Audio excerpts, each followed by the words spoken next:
In today's video, I'm going to teach you how to create sub-accounts in the chart of accounts in Zoho Books. By the end, you'll know exactly how to organize your accounting structure so reports are cleaner, transactions are easier to categorize, and your financials tell a clearer story. First, open Zoho Books and head to the left navigation panel. Click on Accountant to open the accounting tools. From there, select Chart of Accounts. This is the central list of every account your organization uses: assets, liabilities, income, expenses, and equity.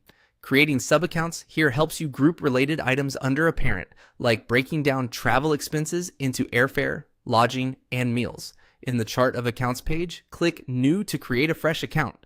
You'll see a form where we'll define the account's details. Start by selecting the account type.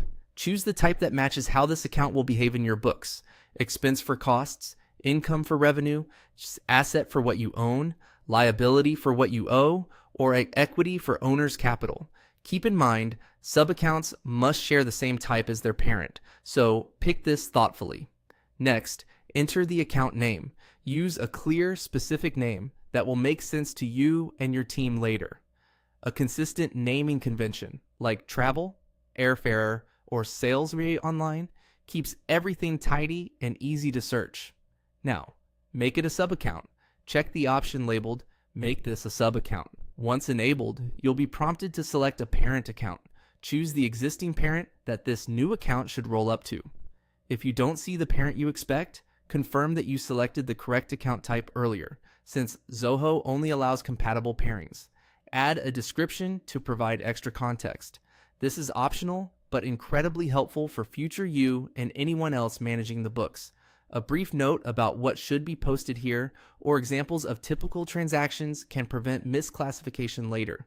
When everything looks good, click Save. Zoho Books will create the sub-account and nest it under the chosen parent.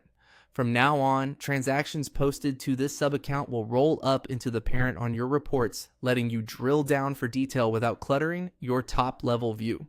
A few quick tips as you work: use consistent names, avoid duplicates, and align account types with your reporting needs.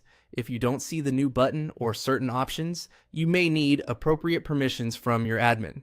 That's it. Your sub-account is ready, neatly organized under its parent, and set to improve the clarity of your financial reporting.